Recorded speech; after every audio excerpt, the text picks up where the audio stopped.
আসসালামু আলাইকুম। আজকে আমরা বায়োলজি প্রথম পত্রের এমসিকিউ সলভ করব। তোমরা ইতিমধ্যে পরীক্ষা দিয়ে এসেছো। এখন তোমাদের এমসিকিউ সলভটা দেখে নাও এবং মিলিয়ে নাও কার কয়টা হয়েছে। তো এখান থেকে আমি যে প্রশ্নটা সলভ করতেছি এটা গ নম্বর সেট থেকে আমি নিয়েছি। তো প্রথমে যে প্রশ্নটা ছিল ইমার্জিং ভাইরাস কোনটা? হবে এটা এইচআইভি।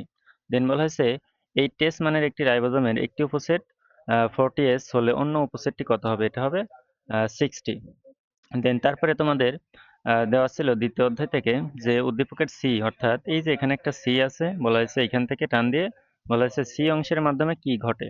তো সি অংশের মাধ্যমে জিনগত বৈশিষ্ট্য এবং ক্রসিং ওভার।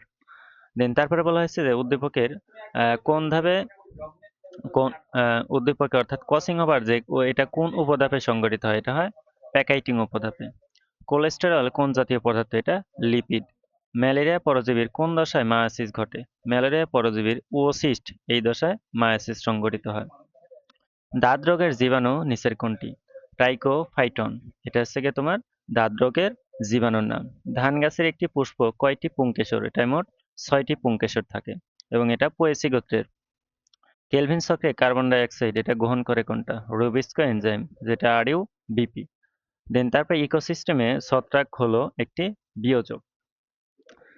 বাংলাদেশ কোন পানিভৌগোলিক অঞ্চলে অবস্থিত? এটা হবে তোমাদের ওরিয়েন্টাল। দেন তারপরে একটা চিত্র দেওয়া আছে, এটা দেওয়া আছে পি আর এটা দেওয়া আছে অর্থাৎ চিত্রে জি। বলা হয়েছে জি চিত্রে বৃত্তাকার গঠন পি, এটাকে কি বলা হয়? এটাকে বলা হবে ট্রান্সফরমেশন। উদ্দীপকের প্রযুক্তিটি ব্যবহৃত হয় কি কারণে? এটা তিনটাই হবে। এটা রোগ প্রতিরোধী জাতীয় উৎপাদনে, ট্রান্সজেনিক জীব উৎপাদনে এবং ইনসুলিন উৎপাদনে। এই তিনটা কাজেই এটা মূলত ব্যবহার করা হয়। আবৃতবীজ উদ্ভিদের শস্য এটা ছিল তোমাদের টিপ্লয়েড অর্থাৎ টিপ্লয়েড। নিচের কোনটি ম্যাকোমৌল? এটা তোমাদের ম্যাগনেসিয়াম। এটা গতদিনে আমরা দেখাইছিলাম এমজিকে এমজিকে ক্যান সপস। এটা মনে রাখবা, দেখবে যে খুব সহজেই পারতেছে এখান থেকে। Magnesium, potassium, calcium, nitrogen, carbon, hydrogen, oxygen, phosphorus এবং সালফার। দেন তারপরে উদ্দীপকে ত্বক সৃষ্টি করে। ত্বক হচ্ছে তোমার পোটোডাম। মালবেসি গোত্রের অমর বিন্যাস কোনটা? এটা হবে তোমাদের অক্ষীয়। আর পোয়েসি যেটা ধান, এটা হবে তোমাদের মূলীয়।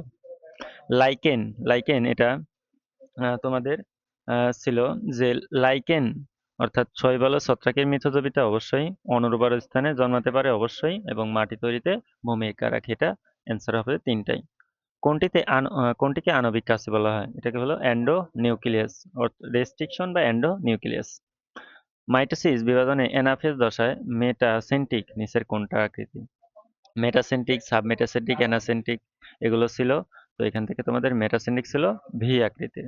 কোন বর্ণের আলোতে সালেকশন হার সবচেয়ে বেশি? এটা হবে লাল।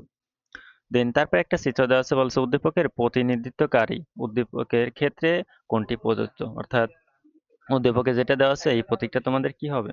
এটা মূলত তোমাদের যেটা হবে যে পাতা যৌগিক এবং মূল করয়েড অর্থাৎ সাইকাস।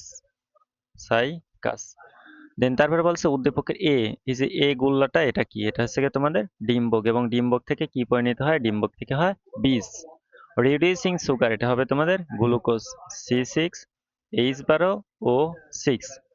লুকায়িত পত্ররন্ধ্র কোথায় পাওয়া যায়? এটা লুকায়িত পত্ররন্ধ্র পাওয়া যায় পাথরকুচি এবং করবিতে। তো এই ছিল তোমাদের এমসিকিউ সমাধান। এখানে খুব সুন্দর করে সবগুলো সঠিক সমাধান দেওয়া হয়েছে, তোমরা এখান থেকে দেখে নাও। এরপরে আমরা তোমাদের জন্য বায়োলজি দ্বিতীয় পত্রের জন্য প্রতিটি অধ্যায়ের এমসিকিউ আনার চেষ্টা করব। আশা করি তোমরা এখান থেকে অনেকগুলো এমসিকিউ কমন পাবা। ধন্যবাদ সবাইকে।